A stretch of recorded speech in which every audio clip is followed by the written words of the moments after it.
derecha detrás. Vamos a ver. Izquierda adelante. La Caixa gizarte ekintzak bi kontzertu ekarri ditu Zarautza, Diversons integraziorako musika zikloaren barruan. Hoietariko lehenengoa atzo izan genuen Malekoian, bloke 53 taldearen eskutik, eta ikus dezakegun bezala, giro ederra sortu zuten, bai itxasertzeko pasealekuan eta baita bertan gora eta bera zetozen herritar eta bisitarien artean. Musika ekimen honen xedea, gure herrian elkarbizi diren kultura eta tradizio ezberdinen arteko elkartrukea sustatzea da, eta hortan jardute. Proiektu honek duela 5 urte hasi zenetik, 200 herritik gora zuzeneko 600 kontzertu baino gehiago eraman ditu. Guztira, 200.000 ikusle ingururen aurrean integrazio eta errekonozimendua bultzatuz. Proiektu honi esker tradizio ezberdinak ezagutzera eman dira, Andeetako musikatik hasi, Afrika beltzetik Balkanetako musikara. Atzokoan musika dantzagarria izan genuen, eta animatu ziren ikusleen artean batzuk bloke 53 taldearekin batera dantzatzera. Entzun dezakegun bezala, musika benetan beroa egin zuten, eguraldi ederra zegoen eta giro ederra sortzea lortzen zuten. Uno, eso es, ahí va. Vaya. A la izquierda, esa. A la izquierda. Oye, venga, aguanta la derecha.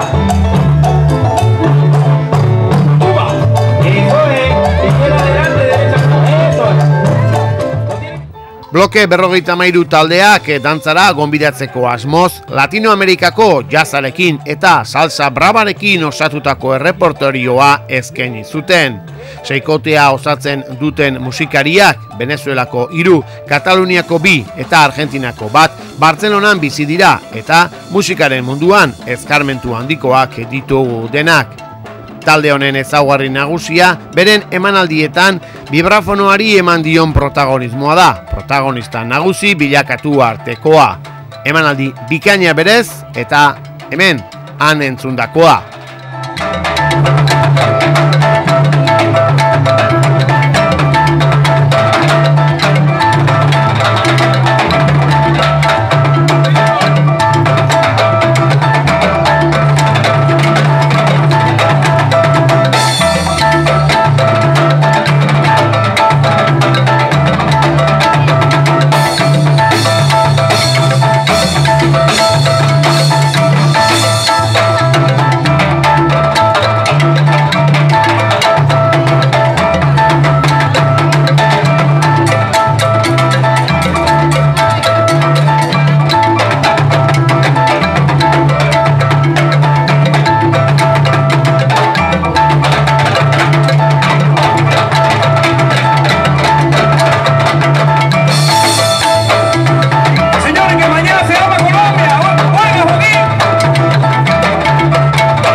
Baina musika zaleak egon lasai, zeren bigarren aukera bat ere izango duzue musikaz gozatzeko, atzokoan bertaratzerik ez bazen duten izan. Gaur, El Deschave argentinar taldea arituko baita 8 leku berean, itxasertzeko pasealekuan.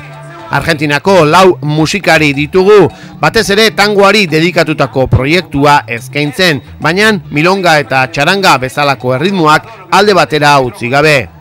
2003an abiatu ziren abentura honetan, Ana Pikerrek eta Walter Luzarretak bikote artistikoa osatzea erabaki zutenean, eta handik gutxira 3kotea osatu zuten, Pablo Frank taldean sartu zenean. Jarraian 4kotea osatzeko Sergio Nemen biolontxelo jotzailearekin batera elkartu ziren. Musika jotzen dutenean ikuslea harritzea da euren helbururik nagusiena, eta musikako akorde eta moldaketa berrien bitartez tangoaren ikaragarrizko herentzia eta gaur egun bizi duguna konektatzen dituzte.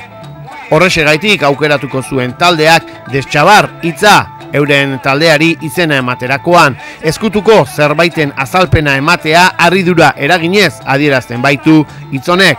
Beraz, harriduraz entzun ahal izango dituzue gaur 8 Malekoian.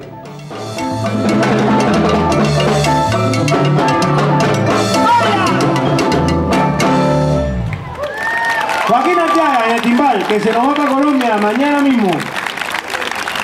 Claro que sí.